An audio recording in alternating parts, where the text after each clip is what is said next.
नेत्र चिकित्सा शिविर भी निःशुल्क उस इलाके के लिए जैनेतर बंधुओं के लिए लगाया। औषधि दवाइयाँ वितरण भी ट्रस्ट की तरफ से फ्री वहाँ पर दी गई, और भी अनेक प्रकार के सहयोग उस इलाके के कमज़ोर वर्ग को आचार्य के आशीर्वाद से दिए गए। एक बहुत बड़ी आदिनाथ भगवान की प्रतिमा स्थापित करने की योजना बनी। आचार्य श्री के मार्गदर्शन में एक बहुत अच्छा मॉडल वास्तु और सामुद्रिक सभी बातों का ध्यान में रखते हुए वहाँ पर वो तैयार हुआ। उपसंहार में एक बहुत बड़ा शिविर, शिक्षण शिविर लगाया गया, जिसमें बहुत सारे आसपास के बच्चे ग्रीष्मकालीन छुट्टियों में जो फ्री हो जाते हैं उन बच्चों को बुला करके धर्म शिक्षण शिविर लगाया गया। बेनाडा जी वगैरह, मूलचंद जी लोहाड़िया, प्राचार्य नरेंद्र प्रकाश जी और भी कुछ विद्वानों को लेकर के ब्रह्मचारी भाइयों के सहयोग से वो शिविर लगा, और उस शिविर में अच्छे से सभी ने लाभ लिया। काफ़ी बच्चों की उपस्थिति रही। सिद्ध चक्र महामंडल विधान का भी उपसंहार में एक अच्छा प्रभावना का कार्य बना। बड़े रूप में सिद्ध चक्र महामंडल विधान, जहाँ तक शायद फाल्गुन की अष्टानिका में या कुछ ऐसे समय पर वहाँ पर हुआ, होली के समय आसपास हुआ था विधान का भी सभी ने लाभ लिया। उपसंहार में जो शिविर लग रहा था उसका एक विशेष संदर्भ ये है कि उस शिविर के समापन पर साहित्यकार दिल्ली के यशपाल जैन के लिए आमंत्रित किया गया था। यशपाल गांधीवादी विचारधारा के एक बहुत अच्छे विचारक हुए हैं। आचार्य श्री की प्रतिभा से बहुत प्रभावित थे। कमेटी वालों ने उन्हें आमंत्रित किया। उस उम्र में भी फुर्ती के साथ उन्होंने आना स्वीकार किया और आए। कुछ दिन वहाँ पर प्रवास भी किया। मुक्त वातावरण में, खुले वातावरण में खूब चर्चाएं, वृक्ष के नीचे बैठ करके यशपाल जी ने खूब प्रश्न किए, आचार्य श्री ने खूब समाधान दिए। मुक्त वातावरण में ये चर्चाएं चलती रहीं। शिविर भी खुले में सबको लगा, गर्मी का समय था। परीक्षाएं भी हुई, पुरस्कार वितरण भी हुए। प्राचार्य नरेंद्र प्रकाश जी, यशपाल जी के मन में भाव आया, हम लोगों ने भी प्रेरित किया, इतने दिन से तुम लोग रुके हो, बड़े बड़े विद्वान माने जाते हो, धोती दुपट्टा पहन करके पड़गहन करने का भाव नहीं होता तुम लोगों का? थोड़ा सा स्नेह भाव से, थोड़ा सा जरा मतलब हाँ, तो हंसने लगे। बोले भाव तो होता है, लेकिन अब कहाँ किसके यहाँ पर, और हम लोगों को कोई ऐसी पूरी सब वो विधि वगैरह, चौके वाले चौके लगाते हैं, भीड़ भाड़ होती है। हमने कहा वीआईपी गाड़ियाँ तो कहीं भी निकल जाती हैं, आप चिंता क्यों करते हो? अरे बोले प्रबंध हो जाए तो हम लोगों को तो और अच्छा लगेगा। तो कमेटी वालों को संकेत किया कि भाई करो, विद्वानों को प्रेरित करो, शोले वगैरह। वो तो अंधा क्या चाहे दो आंखें, वो सारे विद्वान तैयार हो गए। श्रेयांश प्रसाद जी, ये वो सभी विद्वान तैयार हो गए। और हमने कहा सुनो, सब एक ही साथ खड़े होना आचार्य श्री को मालूम नहीं होना चाहिए, और एक ही साथ खड़े होना सब लोग। देखो अब चौके वालों को मालूम चला ये लोग खड़े हो रहे, तो ये पकड़ने तैयार, हमारे चौके में, हमारे चौके। अब तब उनको मालूम चला, अरे हम तो सोच रहे थे हमारा तो यहाँ कुछ भी नहीं चौकों में। अब तो सब एक जगह चौके में खड़े हो गए। आचार्य श्री के लिए सरप्राइज, कुछ पता भी नहीं कि आज क्या प्लान है और कौन कौन खड़े हैं। आचार्य श्री जैसे अंजलि लेकर के निकले, और जैसे ही ये सब विद्वान खड़े हुए दिखाई दिए, सहज रूप से आचार्य श्री प्रसन्न होकर के रुक गए। पड़गहन हो गया, सभी ने खूब आहार दिया, चौके वालों ने भी आहार दिया, कमेटी का बड़ा सहयोग रहा। उस दिन मंच पर उपसंहार था, समापन था शिविर का। कवि सम्मेलन भी एक बहुत अच्छा आयोजन था। चंद्रसेन जैन को पहली बार अवसर आचार्य श्री के मंच पर आचार्य श्री के सामने बोलने का अवसर मिला। हम लोगों ने उसे आमंत्रित करवाया कमेटी से, और बहुत अच्छी कविताओं से उसने आचार्य श्री की स्तुति की। पहली बार वो आचार्य श्री के मंच पर कवि के रूप में आया। आचार्य श्री ने बहुत बहुत आशीर्वाद दिया। फिर उसके बाद तो अनेकों बार अब तो आचार्य श्री के पीछे ही वो लगे रहते हैं। प्राचार्य नरेंद्र प्रकाश जी जब अपना उद्बोधन कर रहे थे तो उन्होंने कहा, मुझे पूरा याद है, बोले अभी मैं जो खड़ा हुआ हूँ 60 वर्ष का हो चुका हूँ, और 60 वर्ष की मेरी स्थिति ये रही कि प्रारंभ के 30 वर्ष तक तो मैं घर में ये देखता रहा, गांव में ये देखता रहा, फिरोजाबाद में ये देखता रहा कि मुनि महाराज जी कैसे होते हैं, और कैसे आहारचर्या करने को घरों में आते हैं, महाराज जियों की आहारचर्या में देखता रहा। 30 बरस तक मैंने महाराज जियों का आना जाना और उनकी आहारचर्या घर में या दूसरों के यहाँ पर देखी।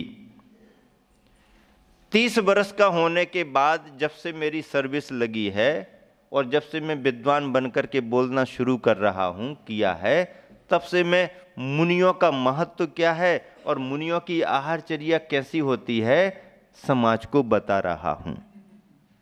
30 बरस तक देखा और 30 बरस तक बताया। 60वें बरस में मैं खड़ा हूँ, कभी धोती दुपट्टा पहन करके मैंने किसी मुनि को आहार नहीं दिया। आज मेरा ये सौभाग्य है 60वें बरस में जब मैंने धोती दुपट्टा पहन करके गुरुवर आचार्य विद्यासागर का पड़गहन करके उनको आहार दान दिया।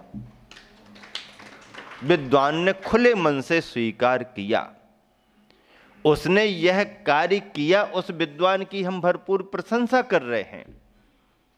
पर ऐसे विद्वान यदि ये कार्य न कर पाए तो उनके जीवन की प्रशंसा का महत्व क्या है।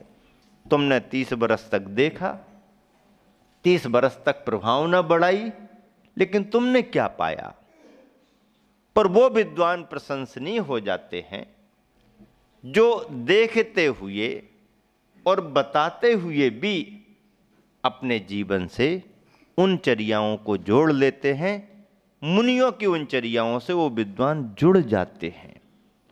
यही विद्वान की विद्वता का सार है और इसी में उसका जीवन भी सार्थक सफल माना जाता है।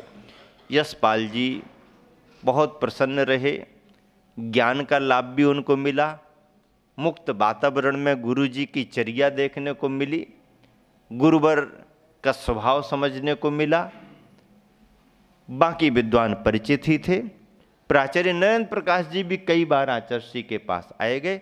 फिरोजाबाद में तो पूरे चतुर्मास का संचालन भी किया, लेकिन कहीं कोई ऐसी हिम्मत नहीं जुटाई और आचार्य श्री चला करके किसी को प्रेरित भी नहीं करते हैं। जो जितना लाभ ले रहा विद्वान विद्वान के रूप में रहता है, आदि आदि। और उस वर्ष उन्होंने जो लाभ लिया उन्होंने अपने संस्मरणों में भी लिखा। बड़ी प्रभावना के साथ प्रवास संपन्न हुआ और आचार्य श्री ने हम लोगों का बिहार तो इस बार अलग दिशा में कराया। बहुत निवेदन करने के बाद भी अवसर अब ज़्यादा रुकने का मिला नहीं। आचार्य जी कहने लगे थोड़े समय का लाभ मिलना था, लंबा लाभ मिल गया है, अब बिहार और चतुर्मास तो तुम्हारा होगा ही होगा। पुनः हम तीनों महाराज जी का विहार हुआ। प्रमाण सागर जी हमारा और निश्चय सागर जी का कटनी चातुर्मास आचार्य श्री ने कराया। कटनी में पंडित जगन मोहन लाल जी सिद्धांत शास्त्री की विशेष भावना भी थी, कटनी समाज का आग्रह भी था, पंडित जी को संलेखना की तैयारी भी करना थी। इस हिसाब से हम लोगों का चतुर्मास कटनी में सुनिश्चित हुआ। भगवती आराधना का पंडित जी को स्वाध्याय कराया, उन्हें बहुत अंदर से प्रेरित किया कि संलेखना लेनी है, आचार्य श्री के पास जाना है। उस वर्ष आचार्य श्री के पास भेजा भी, उनको पत्र भी भेजा।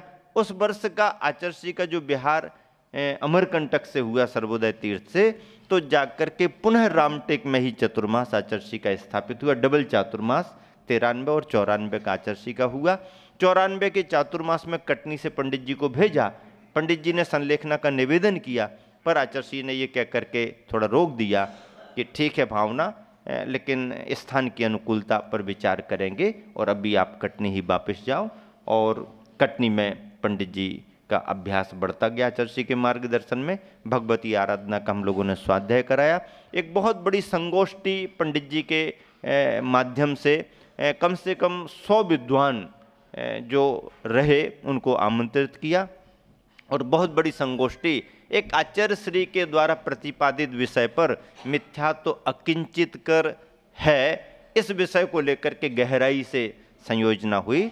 उनके बेटे सिद्धार्थ जी ने इस संयोजना को किया और समाज बंधु पंचायत कमेटी का सहयोग, पंडित जी का निर्देशन। और पंडित जी बड़े पंडित जी के नाम से जाने जाते थे, तो बहुत सारे विद्वानों ने आकर के अपने अपने आलेख वाचन रखे, अपने अपने विचार रखे और वहाँ पर इसका एक बहुत अच्छा चिंतन मंथन चला। उसकी एक बहुत बड़ी पुस्तक उपलब्ध भी है, राकेश ने उस पुस्तक को प्रकाशित भी किया है। तो इस तरह से आचार्य श्री का चतुर्मास पुनः 94 में हुआ। आचार्य श्री का वहाँ से विहार होकर के फिर आगे कहाँ पर कैसा प्रवास होता है, इसकी चर्चा फिर आगे आप सबके बीच में रखेंगे। महावीर भगवान की मुनिचर्या में आहार विहार का क्रम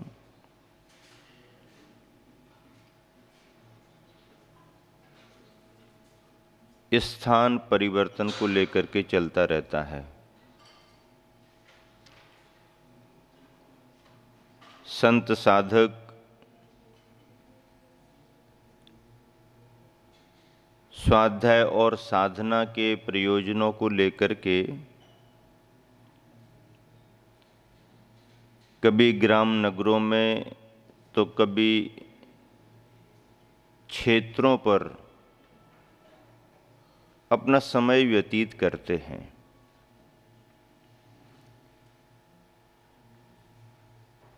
ऐसे संत साधकों के प्रवास से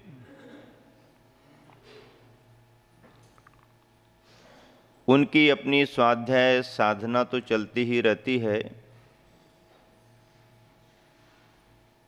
धर्म प्रभावना के प्रसंगों को पाकर के समाज धर्म लाभ भी लेती रहती है। गुरुवर आचार्य श्री का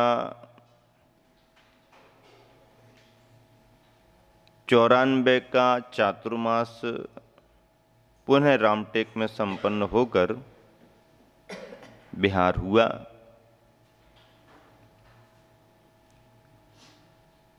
शीत और ग्रीष्म काल को बिताते हुए गुरुवर आचार्य श्री का 1995 का चातुर्मास कुंडलपुर में स्थापित हुआ।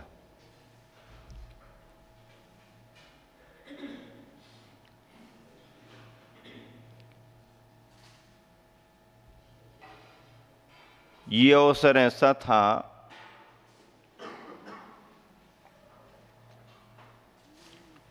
जब आचार्य श्री को अपने मुनि जीवन की साधना काल के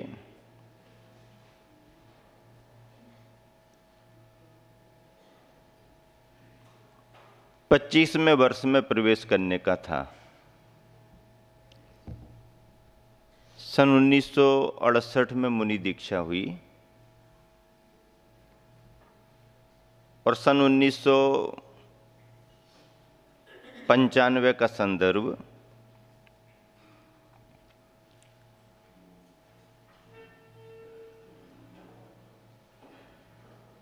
पच्चीस वर्ष पार कर चुके थे,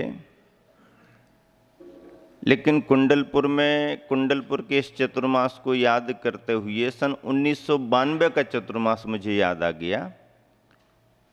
और जिस वर्ष आचार्य श्री कुंडलपुर क्षेत्र पर 1992 का चतुर्मास संपन्न कर रहे थे, तो 92 में आचार्य श्री के मुनि जीवन के 24 वर्ष पूर्ण हो चुके थे।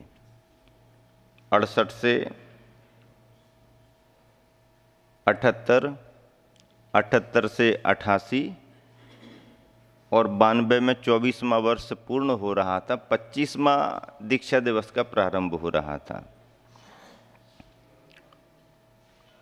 तो उस वर्ष 92 के वर्ष में जहाँ जहाँ भी मुनि संघ विराजमान थे, आर्यिका संघ विराजमान थी, उन सभी ने अपनी अपनी भावनाओं से 25वें वर्ष के रूप में रजत दीक्षा वर्ष कार्यक्रम संपन्न किया था। और पूरे देश में विद्वानों ने, समाजश्रेष्ठियों ने, संघों ने अपनी भावांजलि गुरुवर के प्रति अर्पित की थी। वो रजत दीक्षा वर्ष 25वें वर्ष की बात थी। अभी 50वां वर्ष हम सब ने बड़े धूमधाम से देश में मनाया है। उस वर्ष का एक सुयोग जो आपको क्रम में बताना छूट गया था, इस प्रसंग में बताए देता हूँ कि उस वर्ष जब 1992 का चातुर्मास आचार्य श्री का कुंडलपुर में हो रहा था, तो चतुर्मास के पहले ही स्वयं आचार्य श्री की दीक्षा तिथि आषाढ़ शुक्ला पंचमी पर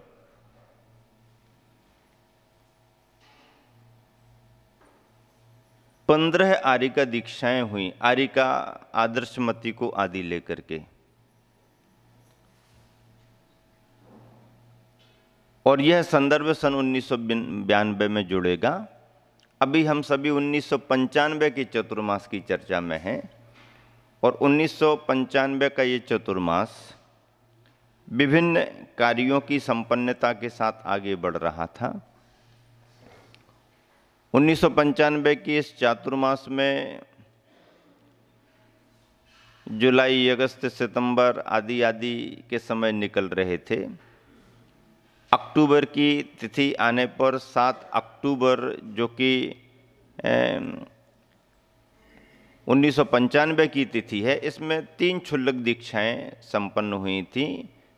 निर्वेक सागर जी, निर्णय सागर जी, विनीत सागर जी को लेकर के क्षुल्लक दीक्षाएं संपन्न हुई थी। और इसी चतुर्मास में मान्य विद्वान पंडित जगन मोहन लाल जी सिद्धांत शास्त्री की संलेखना भी संपन्न हुई थी। आचार्य श्री का प्रवास एक विशेष उद्देश्य को लेकर के होता है। सन 1994 में जब हम लोग कटनी में चातुर्मास कर रहे थे और पंडित जी के लिए आचार्य श्री के पास भेजा था, तो आचार्य श्री ने रामटेक में मार्गदर्शन देकर के कहा था, ठीक है, भावना रखो, यथा समय निर्देश देंगे और स्थान की अनुकूलता देखेंगे, फिर संलेखना का क्रम आगे बढ़ाएंगे। 1995 का चातुर्मास आचार्य श्री का ज्यों ही कुंडलपुर में स्थापित हुआ, आचार्य श्री ने कटनी वाले पंडित जी को निर्देश दिए और संलेखना की तैयारी उनकी प्रारंभ हुई अच्छे तरीके से, क्योंकि विद्वानों का संलेखना के लिए उत्सुक होना और गुरु चरणों में रह करके समाधि संपन्न करने की भावना भाना अपने आप में ज्ञान का सही फल तो है ही, उनकी भावना की प्रधानता भी मानी जाएगी। बहुत कम विद्वान ऐसी हिम्मत जुटा पाते हैं, सभी के लिए सहज सुलभ ऐसा पुण्ययोग भी नहीं होता है। उनका पुण्ययोग बना और गुरुवर ने संलेखना की विधि प्रारंभ की। परिवारी जनों ने बहुत सहयोग दिया, सभी उपस्थिति भी रहे, सेवा भी करते रहे, आचार्य श्री मार्गदर्शन भी देते रहे। विद्वान होने के नाते देश में जो भी उनके अपने परिचित विद्वान रहे, समाज बंधु रहे, सभी समय समय पर आते जाते रहे, क्रम चलता रहा और बहुत अच्छे तरीके से गुरुवर की उपस्थिति में नमोकार का जाप करते हुए, नमोकार सुनते हुए उनकी समाधि संपन्न हुई थी।